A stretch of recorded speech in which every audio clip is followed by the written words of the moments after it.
Alright, here we are in Vincenzo's kitchen. It's a cooler day today, and all of my plum tomatoes were ripe enough to pull a basket up and dice those up and put them in a pot.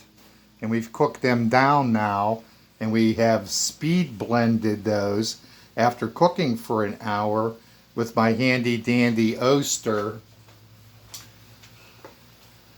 immersion blender right inside the pot. You can see the pot on the right hand side. And to that, since I'm making a chunky sauce here, we're going to spice this up while it's on the stove, and then probably a half an hour before finishing up, we're going to add some green pepper, yellow pepper, red pepper, orange peppers, which were freshly harvested. Previous video on YouTube about that. And to that, we're going to add one whole onion and a can of mushrooms right to our mixed.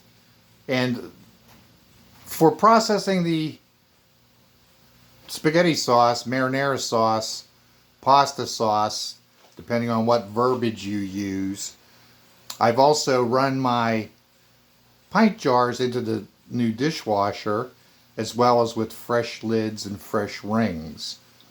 And so what I've done now, and I'm going to kind of just look over here this way, you can see the nice texture of that immersion blender, and I blended everything. I don't run it through a strainer and then put it back on the stove. So I want to mention the Oster immersion blender because I've gone through so many immersion blenders. This one happens to have a metal spout and metal blades, which do a fine job. And that was courtesy of my youngest son. I'm always telling him every time I use it what a great gift that was, just so that he knows. And so what we're going to do is we're going to load up our basically crushed tomatoes that are fully cooked, and we're going to start adding our spices. And our spices, we're going to add some chopped chive, because I like that onion garlic taste. That's about a half a teaspoon. We're going to add some parsley for the nutritional benefits, and we're going to give that several shakes in there. I want to flavor this nicely and have it be healthy. And we're also going to add about a teaspoon and a half Italian seasoning. Give it that nice aroma, earthy flavor. We're going to give it some black pepper, some fresh ground black pepper. We're going to give it just a splash of turmeric. That way it'll actually be anti-inflammatory. And if you mix the pepper and the turmeric, it works so much better. I'm going to take some basil, probably 2 tablespoons of the basil.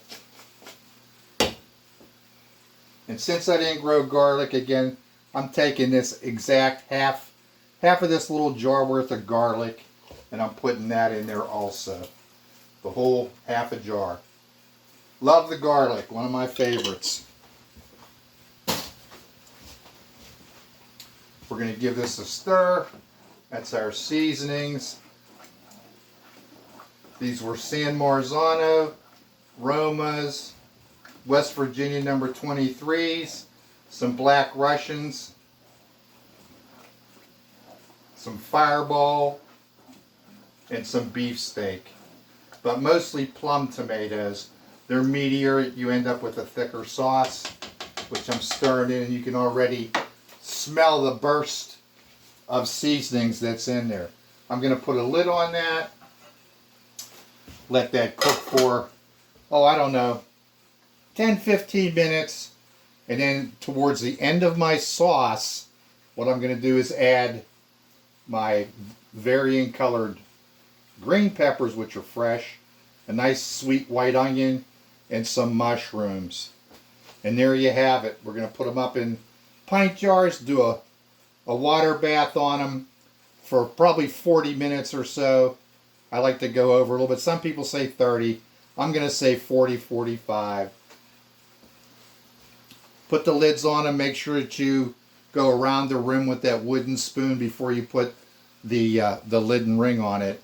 And boil them in the water bath. Make sure that they're covered. Take them out after 40 minutes. I'm going to stick them back in the original Balls Smooth jars. That way I can get a full dozen here. And this will probably be the only batch that I'll make for the season because of the ransacking of the tomato plants by the raccoons, and they were eating them green. I mean, they just ate so many tomatoes. I had to pick some early just so I had some tomatoes. Alright, here we are in Vincenzo's kitchen, where something good's always cooking. Remember to stay safe out there. See ya.